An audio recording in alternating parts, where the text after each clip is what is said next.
जिंदाबाद जिंदाबाद जिंदाबाद कोरंडेरी के पंचायत जिंदाबाद जिंदाबाद जिंदाबाद पप्पू भैया जिंदाबाद जिंदाबाद जिंदाबाद कोरंडेरी के पंचायत जिंदाबाद जिंदाबाद जिंदाबाद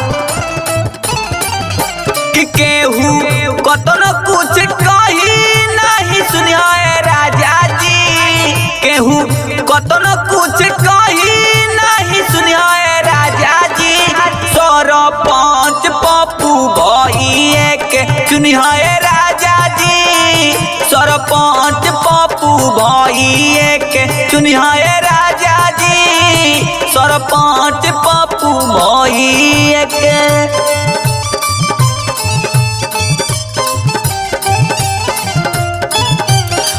भैया जिंदाबाद जिंदाबाद जिंदाबाद कोरंडेरी के पंचायत जिंदाबाद जिंदाबाद जिंदाबाद पप्पू भैया जिंदाबाद जिंदाबाद जिंदाबाद कोरंडेरी के पंचायत जिंदाबाद जिंदाबाद जिंदाबाद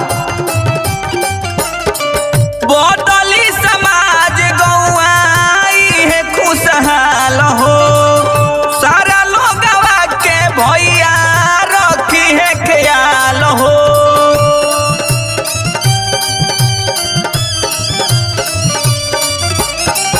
बदली समाज गौआई है खुशहाल हो, सारा लोगवा के भैया रखी है ख्याल हो।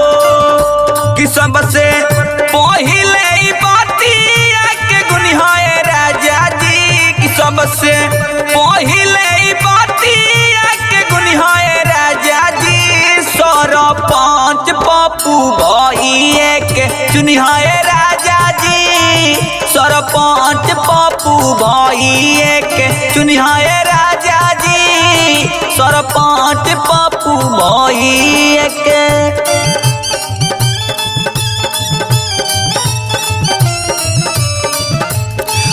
भैया जिंदाबाद जिंदाबाद जिंदाबाद कोरंडेरी के पंचायत जिंदाबाद जिंदाबाद जिंदाबाद पप्पू भैया जिंदाबाद जिंदाबाद जिंदाबाद कोरंडेरी के पंचायत जिंदाबाद जिंदाबाद जिंदाबाद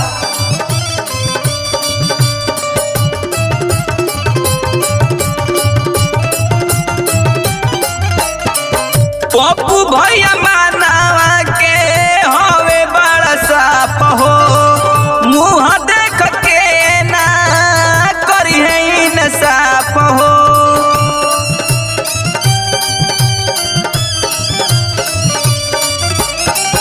पप्पू भैया मानवा के हवे बड़ा साफ हो, मुँह देख के ना करी है इंसाफ हो।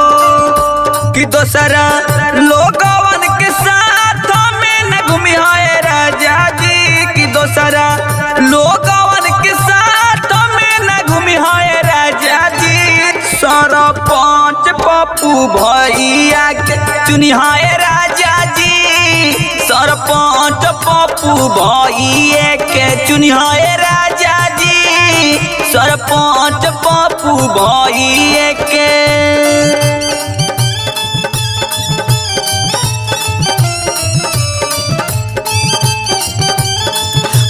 भैया जिंदाबाद जिंदाबाद जिंदाबाद कोरंडेरी के पंचायत जिंदाबाद जिंदाबाद जिंदाबाद पप्पू भैया जिंदाबाद जिंदाबाद जिंदाबाद कोरंडेरी के पंचायत जिंदाबाद जिंदाबाद जिंदाबाद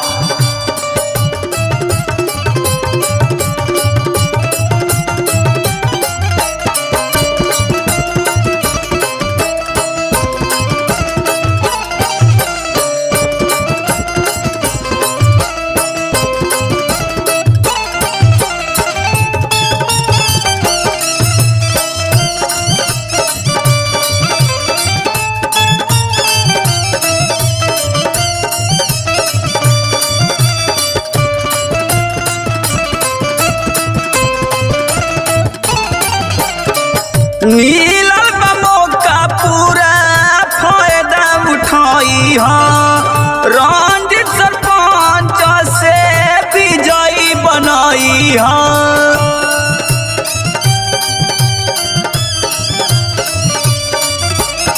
मिलल बा मौका पूरा फायदा उठाई हा रंजित सरपंच से विजयी बनाई हा कि कह तानी जवन बतिया ना भूलई है राजा जी कह तानी जवन बतिया ना भूलई है राजा जी सरपंच पप्पू भैया चुनिया राजा जी सरपंच पप्पू भैया के चुनिया राजा जी सरपंच पप्पू भैया